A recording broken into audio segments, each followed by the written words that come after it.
Everyone, this is Shikha Srivastava from mathematics farm. आज हम लोग क्या पढ़ेंगे? आज हम लोग class 7 chapter 9 that is perimeter and area में ट्राई दिस सॉल्व करेंगे, जो कि पेज नंबर 148 पर गिवन है और ये मैं अपडेटेड एनसीईआरटी सिलेबस के अकॉर्डिंग आप लोगों को पढ़ा रही हूँ। First question is try the above activity with different types of triangles. ये जो ट्राई दिस गिवन है इसके ऊपर एक एक्टिविटी है, ठीक है। जो ऊपर एक्टिविटी गिवन है उसी एक्टिविटी को डिफरेंट टाइप्स के ट्राइंगल के साथ आपको ट्राई करना है। तो चलिए समझते हैं। तो सबसे पहले आपकी बुक में जो एक्टिविटी गिवन है उसको देख लेते हैं। Draw scalene triangle on a piece of paper. आपको एक पेपर पर स्केलन ट्राइंगल बनाना है। देखिए मैंने यहाँ पे एक स्केलन ट्राइंगल बनाया है। स्केलन ट्राइंगल एक ऐसा ट्राइंगल होता है जिसकी सारी साइड्स डिफरेंट लेंथ की होती हैं, ठीक है। तो यहाँ पे देखिए इसकी जो साइड्स हैं वो डिफरेंट लेंथ की हैं। Cut out the triangle. अब इस ट्राइंगल को कट कर लेना है। चलिए कट कर लेते हैं। ये मैंने इस ट्राइंगल को कट कर लिया जैसा कि आपकी बुक में गिवन है। Place this triangle on another piece of paper and cut out another triangle of same size. अब इस ट्राइंगल को किसी दूसरे पेपर पर रखकर इसी सेम साइज का एक और ट्राइंगल आपको कट करना है। तो चलिए इसी सेम साइज का एक और ट्राइंगल कट कर लेते हैं। ये देखिए मैंने इसी साइज का एक और ट्राइंगल कट कर लिया है जैसा कि यहाँ पे गिवन है। So now you have two scalene triangles of the same size. अब आपके पास दो स्केलन ट्राइंगल हैं सेम साइज के। Are both the triangles congruent? क्या ये दोनों ट्राइंगल्स कॉन्ग्रुएंट हैं? बिल्कुल हैं। दो ट्राइंगल्स कॉन्ग्रुएंट कब होते हैं? यहाँ पे मैंने कंडीशन लिखी है।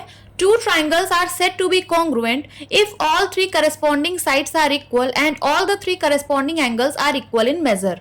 दो ट्राइंगल्स कॉन्ग्रुएंट तब होते हैं जब उनकी तीनों करस्पॉन्डिंग साइड्स की लेंथ इक्वल हो और तीनों करस्पॉन्डिंग एंगल्स का मेजर इक्वल हो। तो ये दोनों ट्राइंगल्स मैंने आइडेंटिकल ही कट किए हैं, तो इनकी जो करस्पॉन्डिंग साइड्स होंगी वो इक्वल होंगी। देखिए यहाँ पे साइड ए बी और साइड डी ई, ये दोनों साइड्स करस्पॉन्डिंग साइड्स हैं, तो इन दोनों साइड्स की लेंथ इक्वल होगी। उसी तरीके से ये दोनों साइड्स साइड डी एफ और साइड ए सी, ये दोनों करस्पॉन्डिंग साइड्स हैं और इनकी लेंथ इक्वल होंगी। उसी तरीके से साइड सी बी और साइड ई एफ, ये दोनों करस्पॉन्डिंग साइड्स हैं, तो इनकी लेंथ इक्वल होंगी। यहां पे मैं लिख दे रही हूं करस्पॉन्डिंग साइड्स कौन कौन सी हैं। Corresponding sides A B equal है किसके? डीई के। ए सी इक्वल है डी एफ के एंड ई एफ इक्वल है सी बी के। अब इन दोनों ट्राइंगल्स के जो करस्पॉन्डिंग एंगल्स हैं उनका मेजर भी इक्वल होगा क्योंकि दोनों ट्राइंगल्स आइडेंटिकल हैं। तो देखिए ये एंगल सी और एंगल एफ, ये दोनों एंगल्स करस्पॉन्डिंग एंगल्स हैं, तो इनका मेजर इक्वल होगा। उसी तरीके से एंगल बी और एंगल ई, ये दोनों करस्पॉन्डिंग एंगल्स हैं, तो इनका मेजर भी इक्वल होगा। उसी तरीके से angle A and angle D, ये दोनों करस्पॉन्डिंग एंगल्स हैं, तो इनका मेजर भी इक्वल होगा। यहाँ पे मैं करस्पॉन्डिंग एंगल्स भी लिख दे रही हूँ। Corresponding angles, angle C equal है एंगल एफ के, एंगल बी इक्वल है एंगल ई के एंड एंगल डी इक्वल है एंगल ए के। तो ये दोनों ट्राइंगल्स कॉन्ग्रुएंट हैं क्योंकि इनकी तीनों करस्पॉन्डिंग साइड्स और तीनों करस्पॉन्डिंग एंगल्स इक्वल हैं। तो यहाँ पे आंसर क्या होगा? Yes. Superpose one triangle on the other so that they match. अब आपको एक ट्राइंगल के ऊपर दूसरा ट्राइंगल सुपरपोज करना है कुछ इस तरीके से कि ये दोनों ट्राइंगल मैच कर जाएं। ये देखिए ये मैंने दोनों ट्राइंगल को मैच कर दिया। You may have to rotate one of the two triangles. अब इन दोनों ट्राइंगल्स में से किसी एक ट्राइंगल को रोटेट करिए। ये मैं रोटेट कर रही हूं। Now place both the triangles such that a pair of corresponding sides is joined as shown in figure 9.5. अब इन दोनों ट्राइंगल्स को इस तरीके से प्लेस करना है कि इनका कोई एक करस्पॉन्डिंग पेयर ज्वाइंट हो जाए, ठीक है। तो ये देखिए ये दोनों साइड करस्पॉन्डिंग साइड्स थी। मैंने इसको इन दोनों ट्राइंगल्स को इस तरीके से प्लेस किया कि इनकी ये pair of corresponding sides joint हो गई जैसा कि इस फिगर में दिखाया गया है। देखिए फिगर 9.5। इज द फिगर दस फॉर्म्ड अ पैरेललोग्राम। अब ये जो फिगर आपको मिल रहा है क्या ये पैरेललोग्राम है? बिल्कुल पैरेललोग्राम है क्योंकि इसकी अपोजिट साइड्स की लेंथ इक्वल है। देखिए सी बी और ई एफ ये दोनों अपोजिट साइड्स हैं और इनकी लेंथ इक्वल है।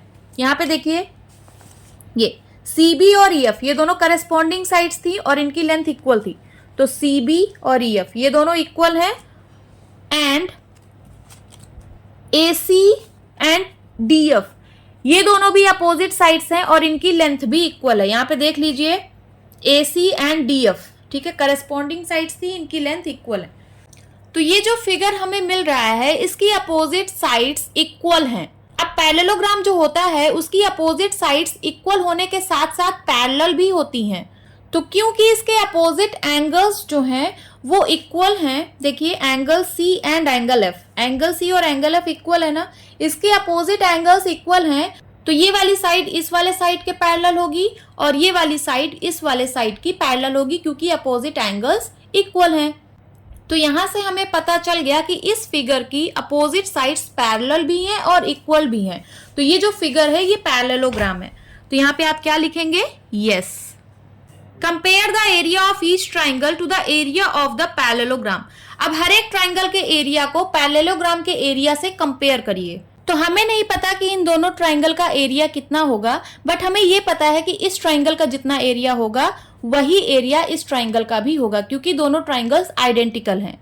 और दोनों ट्राइंगल के एरिया को अगर मैं ऐड कर दूंगी तो पैरेललोग्राम के एरिया के बराबर आएगा। Compare the base and height of the triangles with the base and height of the parallelogram. ठीक है, अब ट्राइंगल के बेस और हाइट को पैरेललोग्राम के बेस और हाइट से कंपेयर करना है। तो देखिए मैं इसको इस तरीके से रोटेट कर रही हूं, ये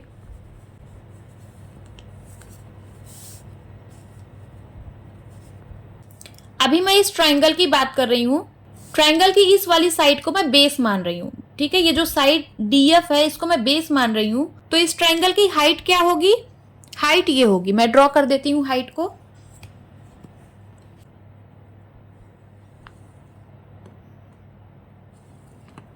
ये होगी हाइट।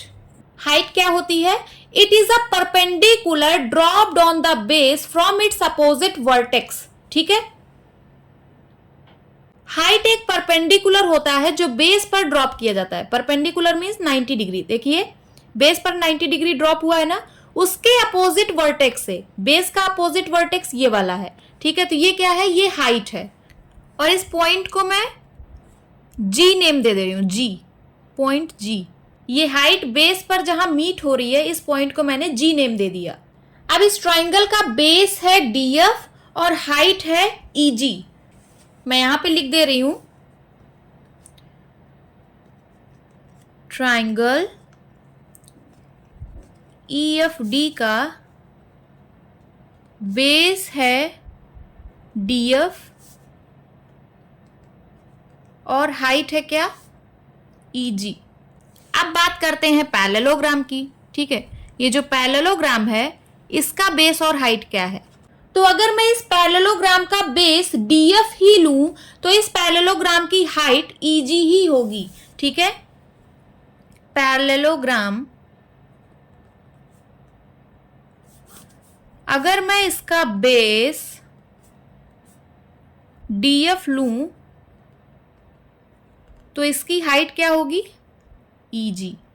पैरेललोग्राम की हाइट क्या होती है? It is a perpendicular dropped on the base from its opposite side. ठीक है, ये देखिए बेस पर परपेंडिकुलर ड्रॉप हुआ है इसके अपोजिट साइड से। बेस का अपोजिट साइड ये वाला है ना, यहीं से परपेंडिकुलर ड्रॉप हुआ है, तो ये क्या है? ये हाइट है। अब आपको यहां से दिख रहा होगा कि ट्राइंगल और पैरेललोग्राम दोनों का बेस और हाइट सेम है। देखिए ट्राइंगल का भी बेस DF है, हाइट EG है, और पैरेललोग्राम का भी बेस DF है और हाइट EG है। अब देखिए आगे क्या कह रहा है?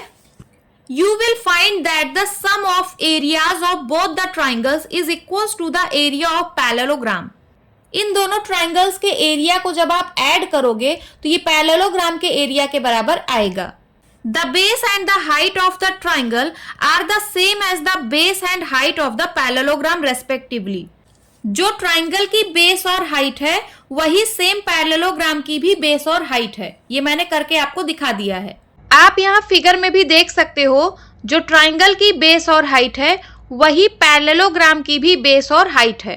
अब चलिए एरिया ऑफ पैरेललोग्राम का फॉर्मूला लगाते हैं। Area of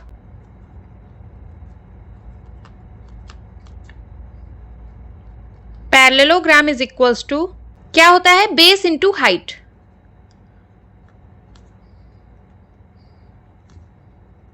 is equals to, ये है पैरेललोग्राम का बेस, इसको मैं b बोल रही हूँ, स्मॉल b, इंटू ये है पैरेललोग्राम की हाइट, इसको मैं स्मॉल h बोल रही हूँ। नाउ दोनों ट्राइंगल के एरिया के सम पैरेललोग्राम के एरिया के बराबर होगा, और दोनों ट्राइंगल आइडेंटिकल हैं, तो जो इस ट्राइंगल का एरिया होगा वही इस ट्राइंगल का भी एरिया होगा। तो 2 times area of each triangle is equals to होगा एरिया ऑफ पैरेललोग्राम के। तो मैं यहां पे लिख रही हूं 2 times area of each triangle is equals to होगा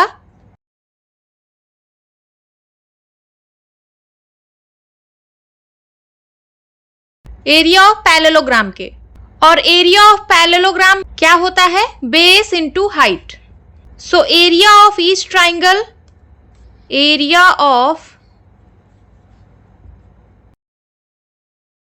each triangle is equals to होगा, ये 2 इस साइड आ जाएगा तो इधर हो जाएगा half b into H is equals to half B H. यही चीज आपकी बुक में लिखा हुआ है। तो यहाँ पे एरिया ऑफ ईच ट्राइंगल किसके बराबर होगा, एरिया ऑफ पैरेललोग्राम के हाफ के बराबर होगा। ठीक है, half of area of parallelogram, और पैरेललोग्राम का एरिया कितना होता है, बेस इंटू हाइट, तो half of base into height. वही चीज यहाँ पे लिखा हुआ है, since area of parallelogram is equals to base into height, ये पैरेललोग्राम का एरिया है बेस इंटू हाइट। तो हर एक ट्राइंगल का एरिया कितना होगा, half into base into height, और half B H in short. Short में इसको हाफ बी एच लिखा जाता है, B means base, H means height. तो समझ में आया आपको यहाँ पे क्या करना है। तो आपको डिफरेंट डिफरेंट ट्राइंगल्स लेने हैं और इसी एक्टिविटी को ट्राई करना है। तो यहाँ पे देखिए मैंने आइसोसेलेस ट्राइंगल लिया है। आइसोसेलेस ट्राइंगल एक ऐसा ट्राइंगल होता है जिसकी 2 साइड्स की लेंथ इक्वल होती हैं। यहाँ पे ये वाली साइड और ये वाली साइड की लेंथ इक्वल है। तो आप लोग आइसोसेलेस ट्राइंगल के लिए यही सेम एक्टिविटी करना, मैंने इस एक्टिविटी को समझा दिया है। ठीक है, ऐसा ही एक और आपको आइसोसेलेस ट्राइंगल कट करना है इसी सेम साइज का, फिर आगे वही सेम प्रोसेस करना है जो मैंने आपको समझाया है। यहाँ पे आपको किसी भी पेयर ऑफ करस्पॉन्डिंग साइड्स को ज्वाइन करके पैरेललोग्राम बनाना है। देन उसके बाद हर एक ट्राइंगल का एरिया निकालना है।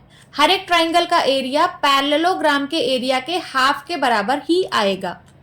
आई होप आप लोगों को ये वाला क्वेश्चन समझ आया होगा। Okay, now second question, take different parallelograms. आपको डिफरेंट डिफरेंट पैरेललोग्राम्स लेने हैं। Divide each of the parallelograms into 2 triangles. हर एक पैरेललोग्राम्स को 2 ट्राइंगल्स में डिवाइड करना है by cutting along any of its diagonals. इसके किसी भी डायगोनल के अलोंग कट करके। Are the triangles congruent? Then आपको बताना है कि क्या ये ट्राइंगल्स कॉन्ग्रुएंट हैं। देखिए मैं यहाँ पे एक पैरेललोग्राम बना रही हूं। This is parallelogram. पैरेललोग्राम की opposite sides equal and parallel होती हैं। तो यहाँ पे ये वाली साइड और ये वाली साइड अपोजिट साइड्स है, तो ये दोनों साइड्स एक दूसरे के इक्वल एंड पैरेलल हैं। उसी तरीके से ये वाली साइड और ये वाली साइड एक दूसरे के अपोजिट साइड्स है, तो ये दोनों साइड्स इक्वल एंड पैरेलल हैं। अब आपको इस पैरेललोग्राम को 2 ट्राइंगल्स में डिवाइड करना है, इसके किसी भी डायगोनल के अलोंग कट करके। ठीक है, आप इस डायगोनल के अलोंग भी कट कर सकते हैं और इस डायगोनल के अलोंग भी कट कर सकते हैं। अगर आप इस डायगोनल के अलोंग कट करेंगे, ठीक है, तो आपको ये दोनों ट्राइंगल मिलेगा। ठीक है, और अगर आप इस डायगोनल के अलोंग कट करते हैं तो आपको ये दोनों ट्राइंगल मिलेगा। फिर आपको बताना है कि ये जो आपको ट्राइंगल्स मिल रहे हैं क्या ये कॉन्ग्रुएंट है। तो चलिए समझते हैं।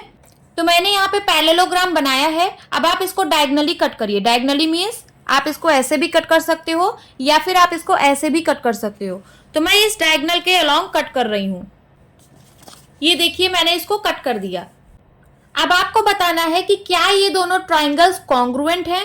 ठीक है, तो आप एक के ऊपर दूसरे को सुपरपोज करिए। अगर ये दोनों ट्राइंगल्स पूरे मैच हो जाते हैं तो ये कॉन्ग्रुएंट ट्राइंगल्स होंगे। ये देखिए दोनों मैच हो गए ना, सो ये दोनों ट्राइंगल्स कॉन्ग्रुएंट हैं। आप ऐसे और पैरेललोग्राम्स को डायगोनली कट करके चेक कर सकते हो, दोनों ट्राइंगल्स कॉन्ग्रुएंट ही आएंगे। ठीक है, होप स्टूडेंट्स आपकी क्लास अच्छी लगी होगी। मिलती हूँ अपनी नेक्स्ट वीडियो में, तब तक के लिए बाय बाय, टेक केयर।